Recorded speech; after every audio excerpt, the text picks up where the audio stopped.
Pakistan at this point in time. اس وقت پاکستانی آبادی میں نوجوانوں کی تعداد بہت زیادہ ہے. یہ ایک بہت بڑی مارکیٹ ہے اور نوجوانوں کی یہ آبادی ممکنہ مہارتوں کے ساتھ عمدہ انسانی وسائل کے طور پر بھی کام کرتی ہے. اوسطاً ہمارے ہر ڈبے کا وزن 16 کلو گرام ہے. گزشتہ 3 سالوں میں ہم نے چین کو تقریباً 3000 ٹن زندہ مڈ کریب برآمد کیے ہیں. چین خاص طور پر بندرگاہوں جیسے خصوصی شعبوں میں عملی جدت طرازی میں بہت آگے ہے. جب ان سے پوچھا گیا کہ کیا ہم چین یا عالمی سطح پر پہلے نمبر پر ہیں، تو ہم اعتماد کے ساتھ کہہ سکتے ہیں کہ پورٹ یعنی بندرگاہ کے شعبے میں چین کا بہترین ہونے کا مطلب دنیا کا بہترین ہونا ہے.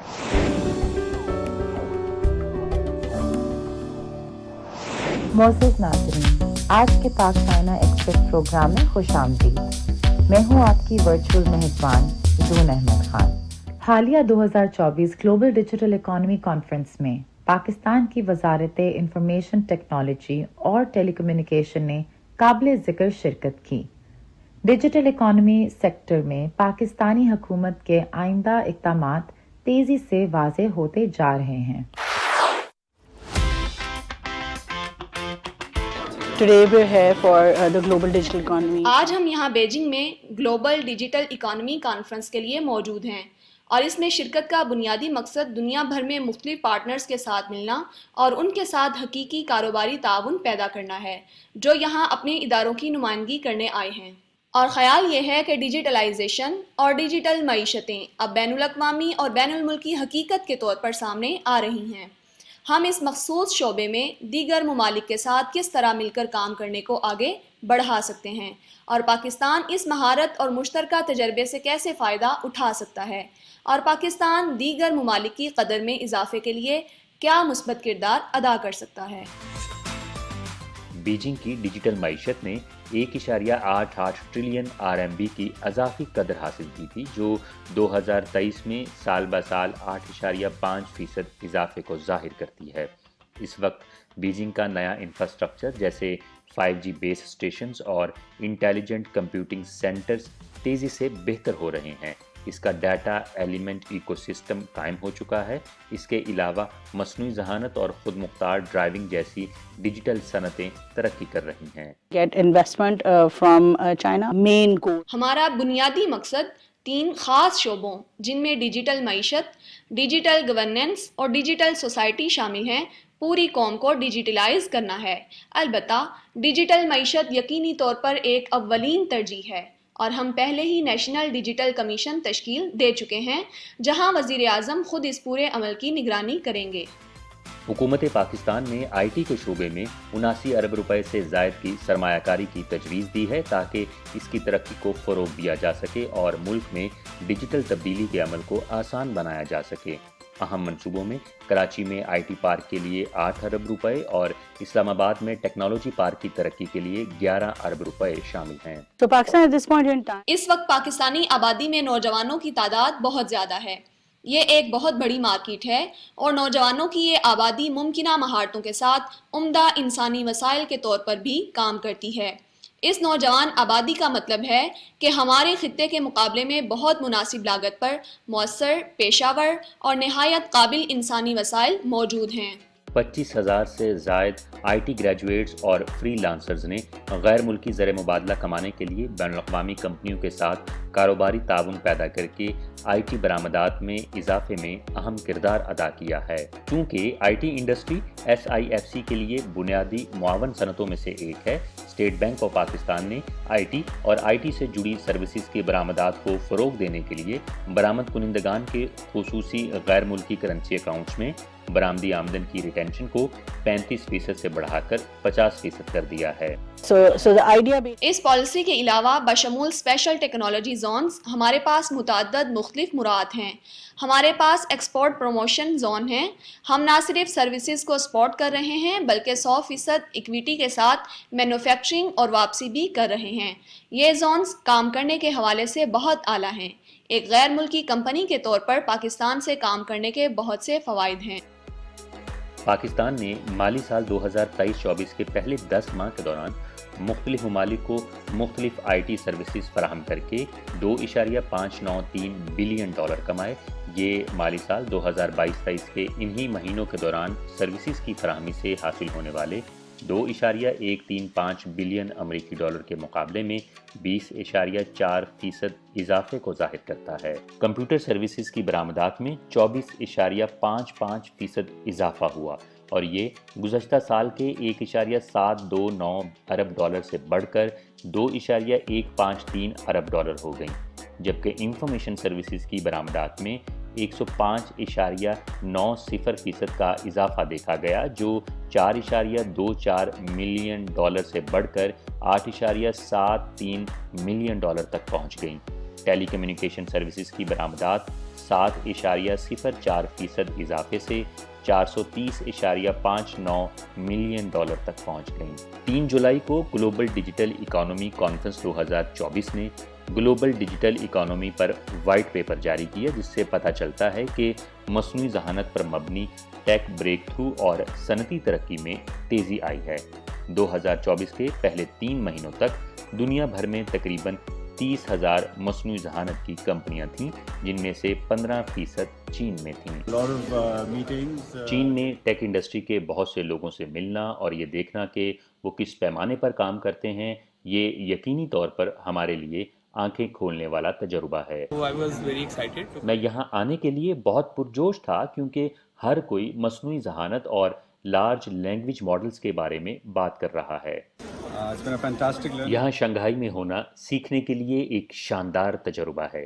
میں نے اس بارے میں بہت کچھ سیکھا ہے کہ چین میں جدید ترین شعبوں میں کیا ہو رہا ہے اور ہم پاکستان میں بنیادی ڈھانچے کی تعمیر، ٹیکنالوجی اور تعلیم تک رسائی کے لیے اس سے کس طرح فائدہ اٹھا سکتے ہیں۔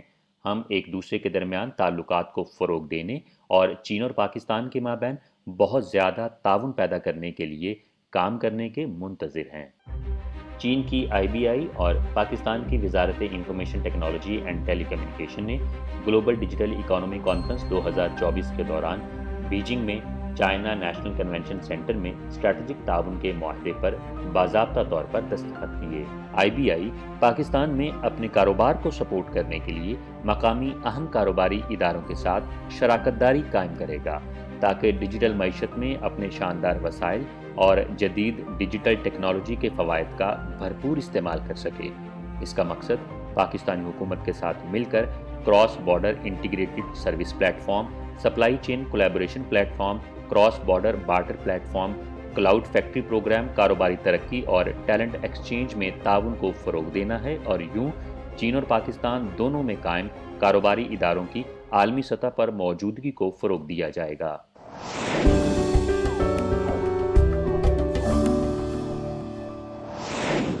حالیہ برسوں میں سبز رنگ کے کیکڑے ایک نمایاں برآمدی مصنوعات کے طور پر ابھرے ہیں۔ چین کے شہر کوانگچو کی ایک مارکیٹ میں ہمیں پاکستان سے لائے گئے تازہ سبز کیکڑے نظر آئے۔ چینی مارکیٹ میں تازہ اور منجمد مچھلی، ربن مچھلی، برائلر اور میکرل، کیکڑے، لوبسٹر اور جھینگے کی بہت زیادہ طلب پائی جاتی ہے۔ یہ مصنوعات اپنے اندر پائی جانے والی بھرپور غذائیت اور مخصوص ذائقے کی وجہ سے مقبول ہیں اور یہی وجہ ہے کہ چینی صارفین انہیں بے حد پسند کرتے ہیں۔ اس کے علاوہ پاکستان کے مڈ کریب یعنی کیکڑے، جو اپنے سائز اور ذائقے کے لیے جانے جاتے ہیں، اہم کردار ادا کرتے ہیں۔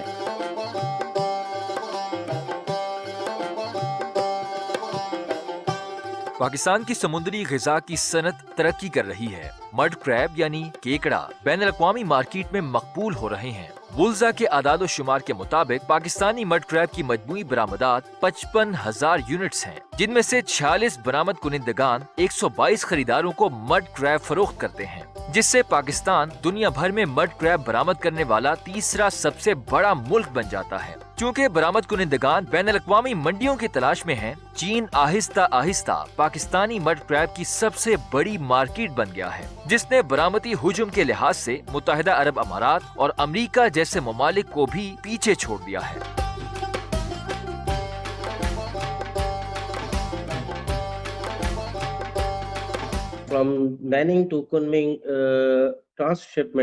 سی فوڈ چینی مارکیٹ میں بہت مقبول ہے اور اسے روایتی ڈش سمجھا جاتا ہے۔ صحت سے متعلق لوگوں میں بڑھتے ہوئے شعور کے باعث پاکستانی مڈ کریب جو اپنے تازہ اور اعلیٰ معیار کے گوشت کے لیے جانا جاتا ہے چینی مارکیٹ میں انتہائی مسابقتی ہے۔ مڈ کریب چینی صارفین اور شیفز یعنی باورچیوں کے لیے ترجیحی انتخاب بن گیا ہے۔ پاکستانی مڈ کریب کا منفرد ذائقہ اور ساخت انہیں دوسروں سے الگ کرتی ہے۔ پاکستانی برآمد کنندگان نے چین کی اعلیٰ معیار کی سمندری غذا کی بڑھتی ہوئی ضرورت کا کامیابی سے فائدہ اٹھاتے ہوئے برآمدات میں اضافہ کیا ہے۔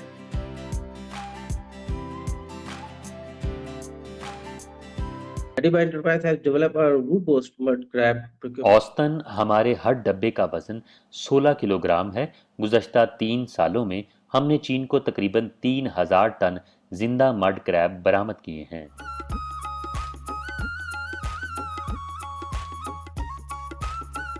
چینی کسٹمز کے اعداد و شمار کے مطابق حالیہ برسوں میں پاکستان سے تازہ یا منجمد مڈ کریب کی درآمدات میں نمایاں اضافہ ہوا ہے۔ 2023 میں پاکستان سے چین درآمد کیے جانے والے زندہ، تازہ یا منجمد کریب یعنی کیکڑے کی قیمت میں 2020 کے مقابلے میں 141% اضافہ ہوا۔ چین میں پاکستانی مڈ کریب کی بڑھتی ہوئی طلب چینی مارکیٹ میں پاکستانی برآمد کنندگان کی جانب سے مزید توسیع کے امکانات کو اجاگر کرتی ہے۔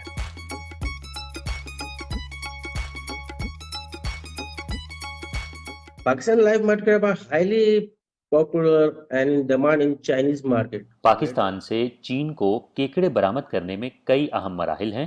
سب سے پہلے ماہی گیر کیکڑے کی سائز اور وزن کے لحاظ سے درجہ بندی کرتے ہیں، انہیں صاف کرتے ہیں اور بیماری یا چوٹ کی کسی بھی علامت کی جانچ کرتے ہیں۔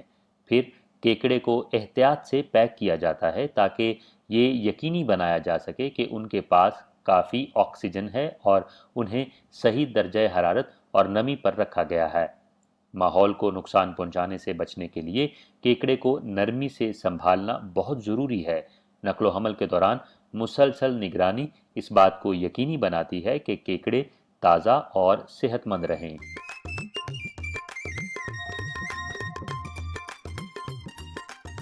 چینی مارکیٹ میں کامیابی کا سبب پاکستانی برآمد کنندگان کا کوالٹی کنٹرول اور ماہی گیروں کے پائیدار طریقوں پر توجہ دینا ہے۔ چین میں سمندری غذا کی شاندار طلب کی وجہ سے پاکستانی برآمد کنندگان نے بہت ہی عمدہ سپلائی چین قائم کی ہے۔ زندہ مڈ کریب براہ راست گوانگچو، شنگھائی، بیجنگ اور کھنمنگ جیسے بڑے شہروں میں بھیجے ہیں۔ پاکستان کے ساحل سے مصروف چینی منڈیوں تک کے سفر میں عام طور پر 24 سے 48 گھنٹے لگتے ہیں، جس سے یہ یقینی بنایا جاتا ہے کہ کریب یعنی کیکڑا تازہ اور زندہ پہنچے۔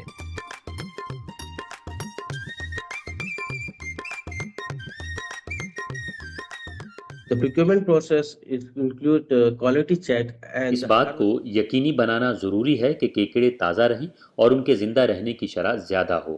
ہم نقل و حمل کے وقت کو کم سے کم کرنے کے لیے تیز ترین راستوں کا انتخاب کرتے ہیں۔ اس بات کو یقینی بناتے ہیں کہ چین میں کیکڑے تازہ آئیں۔ اس کے علاوہ چین میں کسٹم کلیئرنس اور پھر مقامی سطح پر کیکڑوں کو فروخت کرنے کے لیے ڈسٹریبیوٹ کرنے میں 1 یا 2 دن کا اضافی وقت لگ سکتا ہے۔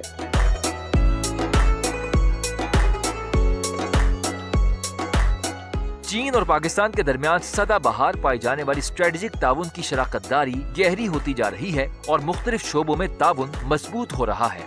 وقت کی بچت اور سمندری غذا کے معیار کو یقینی بنانے کے لیے پاکستانی برآمد کنندگان چین کی ریگولیٹری ضروریات اور کلیئرنس کے طریقہ کار کو مکمل طور پر سمجھتے ہوئے ضروری کسٹم دستاویزات پیشگی تیار کرتے ہیں۔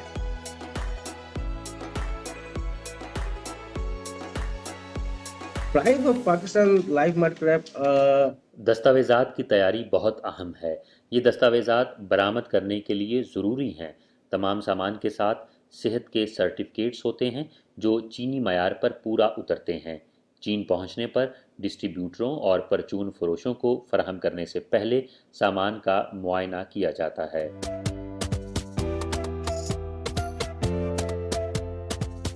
عالمی منڈیوں میں توسیع کے ساتھ ساتھ پاکستانی برآمد کنندگان بین الاقوامی خریداروں کی بڑھتی ہوئی طلب کو پورا کرنے کے لیے جدید کاری اور پائیداری پر بھی توجہ دے رہے ہیں۔ اس میں مقامی ماہی گیروں کو بہترین طریقوں کی تربیت دینا، جدید ہیچریوں اور ریگولیشن سہولیات میں سرمایہ کاری کرنا اور سپلائی چین میں پائیدار طریقوں کو مربوط کرنا شامل ہے۔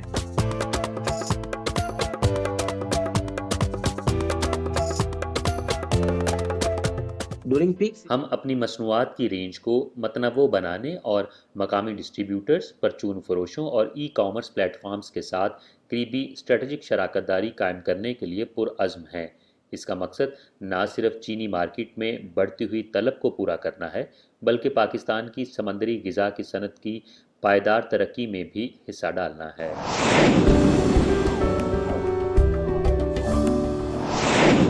چین کے بنیادی ڈھانچے کی ترقی، خاص طور پر بندرگاہوں کی تعمیر نے عالمی توجہ حاصل کی ہے۔ آج ہم گرین پورٹ کے اقدامات میں پیش رفت کو تلاش کرنے کے لیے کئی چینی بندرگاہوں کا دورہ کریں گے۔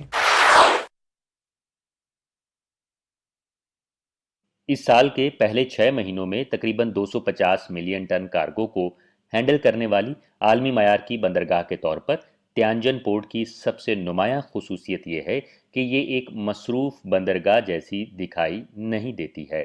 سیکنڈ کنٹینر ٹرمینل پر سال کی پہلی 6 ماہی میں 10 ملین سے زیادہ کنٹینرز کی پروسیسنگ کے باوجود یہاں شاید ہی کوئی کارکن نظر آتا ہو۔ اس کے بجائے یہاں خود کار ریل سے جڑی گینٹری کرینز جو کنٹینرز کو جہاز سے گودام میں رکھتی ہیں اور ڈرائیور کے بغیر چلنے والی گاڑیوں کو جا بجا دیکھا جا سکتا ہے۔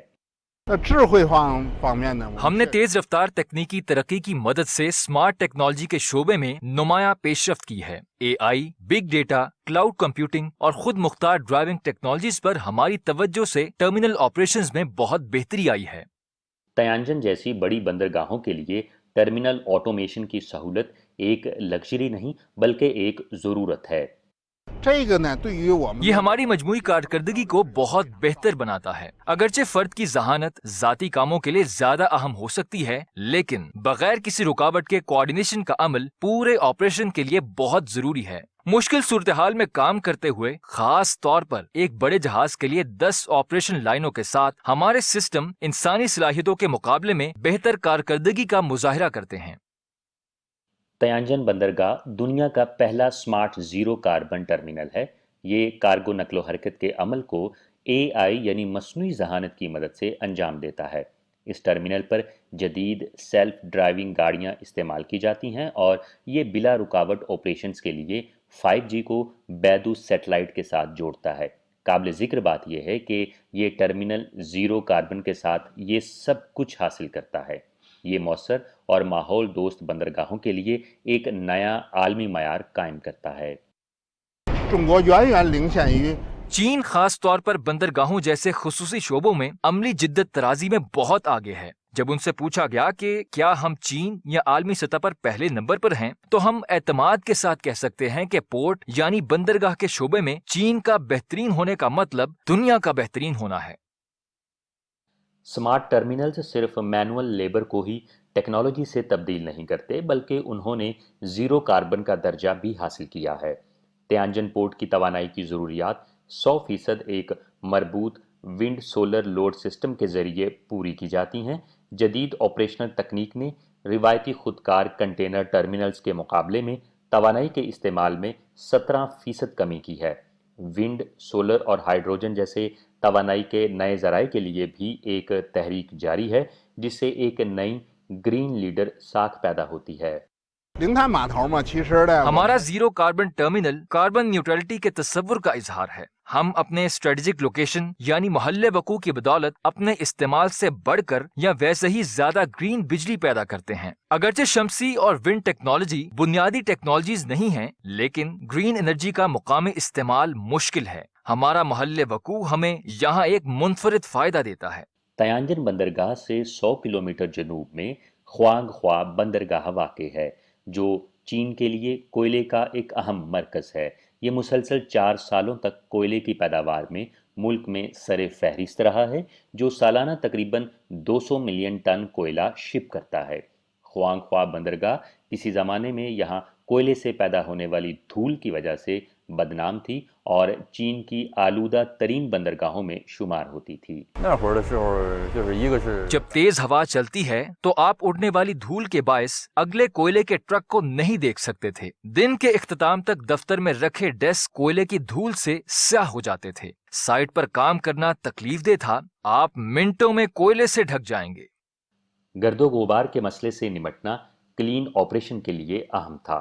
پہلے سے کوئی تجربہ نہ ہونے کی وجہ سے خوانگخوا پورٹ نے بالکل نئے طریقے استعمال کر کے جدت پسندی کی راہ اپنائی۔ 会让美港发展。 کوئلے کی بندرگاہوں پر 2 عالمی چیلنج یعنی دھول اور کوئلے کے باعث آلودہ پانی سے نمٹنا ہماری اولین ترجیح بن گیا۔ ہم نے ان مسائل سے نمٹنے کے لیے خصوصی ٹیمیں تشکیل دیں۔ وسیع پیمانے پر تحقیق اور جانچ کے بعد ٹیم نے کار ڈمپر کے نیچے خودکار طریقے سے سپرے کرنے والا سسٹم نصب کیا۔ خوانگخوا پورٹ نے ایک جامع ڈسٹ سپریشن سسٹم کی مدد سے کوئلے کی گرد و غبار کے مسئلے کو حل کیا، جو دھول سے پاک کوئلے کی ہینڈلنگ کرنے والی چین کی پہلی بندرگاہ بن گئی۔ 实际我们是在 ہم نے ماحول دوست اقدامات کیے، اندرون ملک R&D کے ذریعے نئے علاقے کو تلاش کرنے کے لیے قدم اٹھایا ہے۔ کار ڈمپر سے لوٹس گارڈن تک پیدل چلنے سے اب پھلتی پھولتی ہریالی نظر آتی ہے۔ آج خوانگخوا کوئلے کی بندرگاہ کوئلے کی بندرگاہوں میں چین کا پہلا 3A ریٹڈ صنعتی سیاحتی مقام ہے۔ 咱们两湖30地呢，主要是 ہم نے پانی کے تحفظ کے ساتھ ساتھ بنیادی طور پر ایکو واٹر مینجمنٹ اور ماحولیاتی مسائل سے نمٹنے کے لیے 2 جھیلیں اور 3 ویٹ لینڈز تعمیر کی ہیں۔ کوئلے سے آلودہ پانی کو سمندر میں بہانے کی بجائے یہ جہاز رانی کے دوران جہاز میں رکھا جاتا ہے تاکہ جہاز کا توازن برقرار رہے۔ 3 جھیلیں اور 2 ویٹ لینڈز کے نئے نظام نے مٹی کے بیٹھنے، پانی کے توازن اور ری سائیکلنگ کے مراحل کو بہتر بنایا ہے۔ اس سے میٹھے پانی کی کارکردگی بہت بڑھ گئی ہے، یہاں تک کہ خوانگخوا بندرگاہ کی صنعتی پانی کی 90% سے زیادہ ضروریات اب خود ہی پوری ہو رہی ہیں۔ پاک چائنا ایکسپریس پروگرام دیکھنے کا بہت شکریہ۔ اگلے ہفتے آپ سے پھر ملیں گے۔ خدا حافظ۔